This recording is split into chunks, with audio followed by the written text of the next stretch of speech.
पिछले क्लास में आपको बताए थे ग्रामर का डिफिनेशन। आज हम आप लोगों को बताएंगे कि भाषा की सबसे छोटी इकाई क्या है। फिर सोचेंगे हम लोग अल्फाबेट किसे कहते हैं। फिर हम लोग पढ़ेंगे वर्ड क्या है, सेंटेंस किसे कहते हैं, सब्जेक्ट किसे कहते हैं, वर्ब किसे कहते हैं और ऑब्जेक्ट किसे कहते हैं। भाषा की सबसे छोटी इकाई लेटर होती है। क्या होती है? लेटर। और लेटर बनके अल्फाबेट बनता है। इसलिए कहा जाता है from A to Z is called alphabet. और अल्फाबेट का लेटर कंबाइन करके वर्ड बनता है, वर्ड कंबाइन करके सेंटेंस बनता है और सेंटेंस कंबाइन करके लैंग्वेज बनता है। देखिए, तो देखेंगे हम लोग, फिर से ध्यान दीजिएगा कि भाषा की सबसे छोटी इकाई the smallest unit of language is called alphabet. Alphabet क्या होती है? भाषा की सबसे छोटी इकाई होती है। इसलिए इसको डिफाइन किया जाता है कि from A to Z is called alphabet. Alphabet में जो लेटर होते हैं ए से जेड, वह लेटर मिलकर के वर्ड बनता है और वर्ड का ग्रुप बन के सेंटेंस बनता है और सेंटेंस भाषा का निर्माण करता है। और किसी भाषा में मुख्यतः तीन चीज होते हैं, सब्जेक्ट होते हैं, वर्ब होते हैं और ऑब्जेक्ट होते हैं। किसी भी सेंटेंस में कितने चीज होते हैं? जोर से बोलिए। किसी भी सब्जेक्ट में कितने चीज होते हैं? तीन चीज होते हैं। क्या क्या चीज होता है? सब्जेक्ट होता है, वर्ब होता है और ऑब्जेक्ट होता है। मुख्यतः जैसे आप साइंस में पढ़ते हैं ना कि एटम 3 चीज से बनता है, इलेक्ट्रॉन, प्रोटॉन, न्यूट्रॉन से, उसी तरह किसी भी सेंटेंस का निर्माण तीन चीज से होता है। बोले किस चीज से होता है? सब्जेक्ट से होता है, वर्ब से होता है और ऑब्जेक्ट से होता है। नहीं, भाषा की सबसे छोटी इकाई क्या होगी? लेटर। और सबसे बड़ी इकाई क्या होगी? सेंटेंस। सबसे छोटी इकाई क्या होगी? जोर से बोलिए। सबसे बड़ी इकाई? यस। लेटर मिलके क्या बनता है? वर्ड बनता है। अल्फाबेट के ए से जेड तक को क्या बोलते हैं? एकदम आसान तरीका समझने का कि ए से जेड तक को अल्फाबेट कहते हैं। और अल्फाबेट का जो लेटर होता है ना, लेटर जब बनता है, आपस में जुड़ता है, तो वह वर्ड बनता है।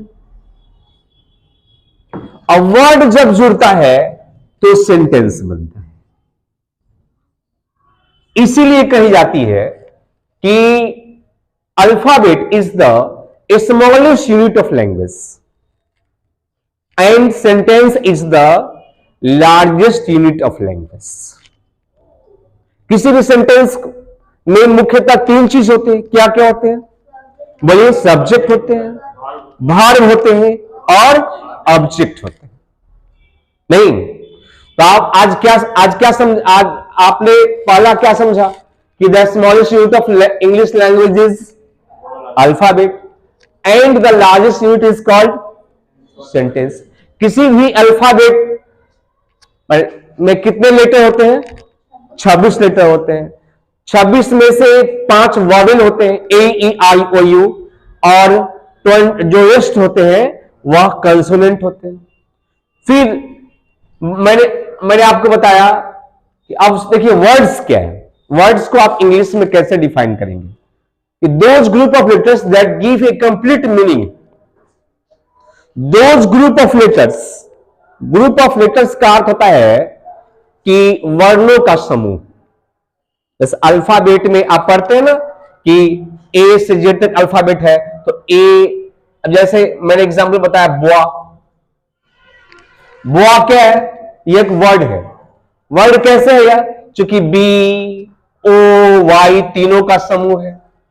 अब बी ओ वाई या तीनों समूह लेटर्स का समूह है और यह लेटर वर्ड बनता है और यह एक सेंस दिखाता है कि बुआ मीन्स लड़का होता है।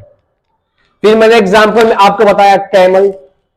कैमल क्या है? सी एक लेटर है, ए भी एक लेटर है, एन भी एक लेटर है, ई भी एक लेटर है और एल भी लेटर है।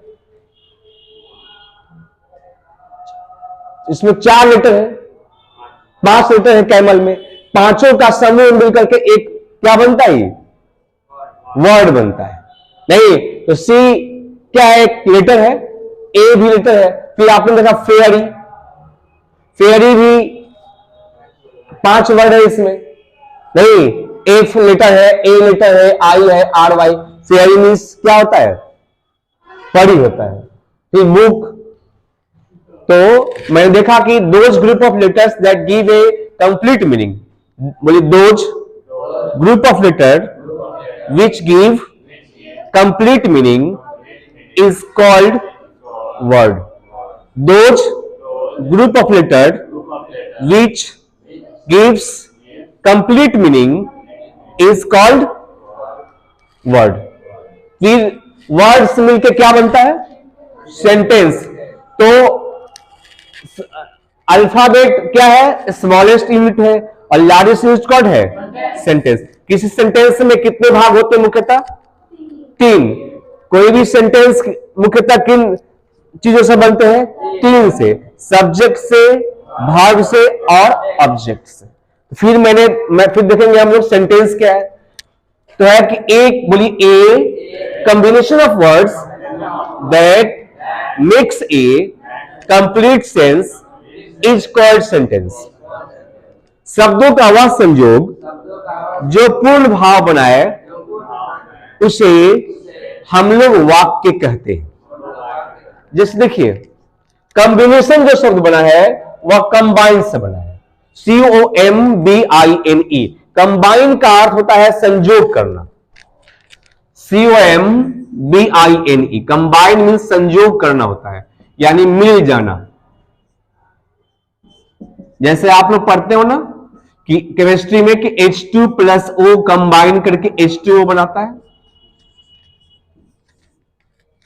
कंबाइन पार्ट्स ऑफ स्पीच का वर्ब है और कॉम्बिनेशन पार्ट्स ऑफ स्पीच का नाउन है। तो है कि a combination of words that give meaningful sense is called sentence.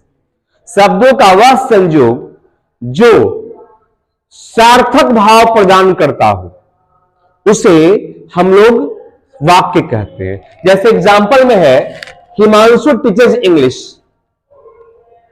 नहीं, हिमांशु अंग्रेजी पढ़ाते हैं, तो यह एक सार्थक वाक्य है। हिमांशु क्या पढ़ाते हैं? अंग्रेजी पढ़ाते हैं। फिर देखेंगे उसी तरह, देखिए इस सेंटेंस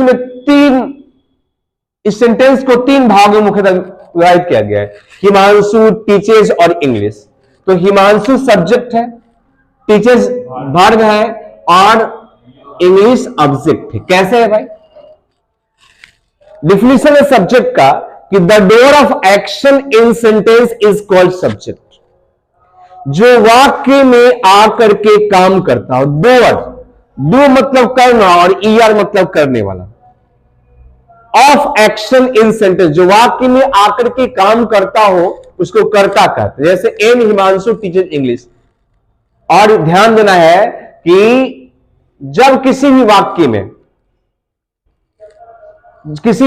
में कौन और कैसे से जिससे आंसर आए वह सब्जेक्ट होगा। जैसे हिमांशु टीचर इंग्लिश, तो हु टीचर इंग्लिश, कौन अंग्रेजी पढ़ाते हैं? एन हिमांशु। तो कौन और किसको से जब भी आए उसको सब्जेक्ट कहते हैं हिंदी में। अब देखिए वर्ब है, वर्ब पोजीशन बताता है। वर्ब क्या करता है? अक्सर वह किस शब्द का पोजीशन बताता है। जैसे एन हिमांशु टीचर इंग्लिश, तो क्या करते हैं? पढ़ाते हैं, दौड़ते हैं, हंसते हैं, खेलते हैं, रोते हैं, मुस्कुराते हैं? नहीं। वह इसलिए कहा जाता है कि हिंदी में कि जिस हिंदी क्रिया के अंत में ना लगा रहे, जिस हिंदी क्रिया के अंत में क्या लगा रहे, ना लगा रहे, वह वर्ब कहलाता है, यानी उसे क्रिया कहते हैं। हंसना हुआ, खाना हुआ, दौड़ना हुआ, पहचानना हुआ, मुस्कुराना हुआ, मुंह फेरना हुआ, जवाब देना हुआ, लड़ना हुआ। नहीं, तो a verb is an action और पोजीशन ऑफ सब्जेक्ट। नहीं, वर्ब क्या है? किसी भी सब्जेक्ट का क्या होता है? पोजीशन होता है। एम हिमांशु क्या करते हैं? पढ़ाते हैं। नहीं, तो यह पोजीशन बता रहा है कि एम हिमांशु पढ़ाते हैं। कौन बता रहा है? पढ़ाना जो है ना, एम हिमांशु का स्थिति बता रहा है, हालात बता रहा है, कंडीशन बता रहा है, तो इसीलिए यह वर्ब हुआ। फिर सब्जेक्ट का जिस पर प्रभाव पड़े और उसका आंसर व्हाट या हुम में रहे, जैसे इसका डिफिनेशन दिया था, an object is a person और thing affected by the work of a subject in sentence. समझिए, सेंटेंस है आई टीच इंग्लिश।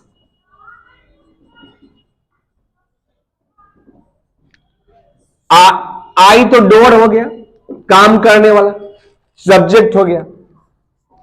आई क्या करता है, क्या पोजीशन कर रहा है, शो कर रहा है, तो पढ़ा रहा है, टीच हो गया। क्या पढ़ा रहा है? इंग्लिश पढ़ा रहा है, यह ऑब्जेक्ट हो गया। यानी कर्ता का प्रभाव जिस पर पड़े वह ऑब्जेक्ट कहलाता है। जैसे सिमरन टीचर्स बायोलॉजी, सिमरन क्या पढ़ाती है? जीव विज्ञान पढ़ाती है, तो सिमरन क्या हो गई? सब्जेक्ट हो गई। टीचर्स क्या हो गया? वर्ब हो गया। और बायोलॉजी क्या हो गया? ऑब्जेक्ट हो गया। फिर से ध्यान दीजिए, अल्फाबेट भाषा की सबसे छोटी इकाई होती है और वाक्य भाषा की सबसे बड़ी इकाई होती है। वाक्य बनके साहित्य का निर्माण होता है। किसी भी वाक्य में तीन तरह के मौलिक अवयव पाए जाते हैं, कंपोनेंट्स, जैसे सब्जेक्ट, वर्ब और ऑब्जेक्ट। जो काम करता हो वह सब्जेक्ट कहलाएगा, और जो पोजीशन दिखाता हो और अक्सर हिंदी में जिसके अंत में ना लगा रहे वह वर्ब कहलाता है।